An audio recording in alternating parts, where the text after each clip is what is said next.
Welcome to the Dave Show. My name is Dave, and today I'm here to tell you about this ND filter set for the Osmo Action 3. Now, this is by K&F Concepts, and they did submit this product for a review, but they wanted me to show you what they are and how they work. This is their Nano X series filter.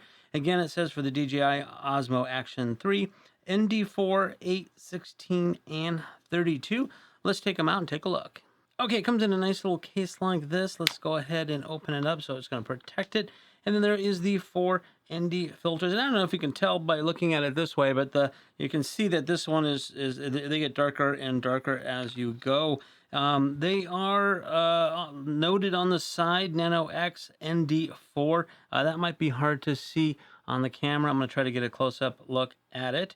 And these are to replace the lens part of it here. And this looks like an aluminum construction. This is not plastic, and the glass is a very tough, durable glass. Now this is like a what they call it, anti-scratch coating. It's waterproof. It's multi-layer coating.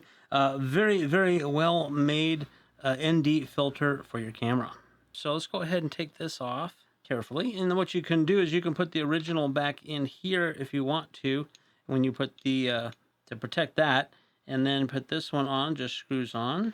And now that adds a nice little ND filter for your Action 3. Now, if you don't know what an ND filter is, it's basically sunglasses for your camera. So if you're filming out in the very, very bright sunlight and you want to keep the video footage with the proper settings and proper motion blur and stuff like that, you need to put a little sunglasses on top of your lens, and then you can keep the settings the way you want to.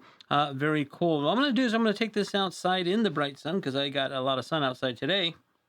And I'm going to show you the difference between using it and not using it and how dark they get. So let's go do that next. Okay, here is an example. I'm outside, it's super bright. You can see how blown out this is. Now I'm shooting at 30 frames per second, so your shutter speed should be on 1/60th, and this is 1/60th.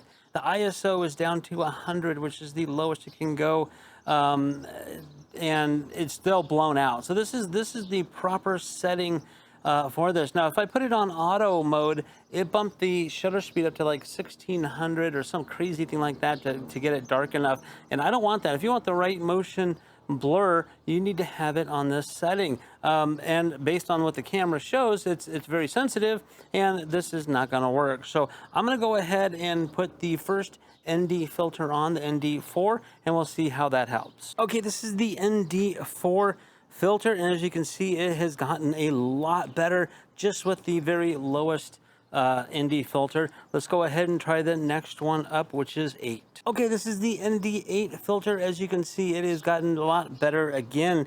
I'm looking at my little measurements here, and it looks like it's still got a little bit blown out on the fence. It's a little bright, but this one is a lot better. Let's try the next one, which is 16. Okay, this is the ND16, and according to my meters, it looks like the wall is starting to get better. I still have a little bit of highlight clipping on it, but not too bad. As you can see the difference, it looks so much better. Let's try the next one, which is 32. Okay, this is the ND32, and you can see it's gotten quite a bit darker. Now, none of my fence is blown out, but it got a little bit darker in the shadows and so forth.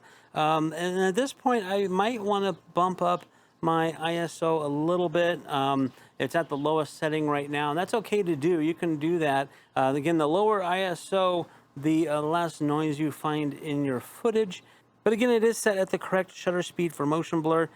This one is just a little bit dark, but you can see how well these filters work with your camera and what it does to the footage. Now you want to make sure that you get the right lens set for the right camera. You want to make sure what camera you have and select the right lens filter kit. So if you are looking for a nice ND filter kit for your Action 3, this one may be the right one for you.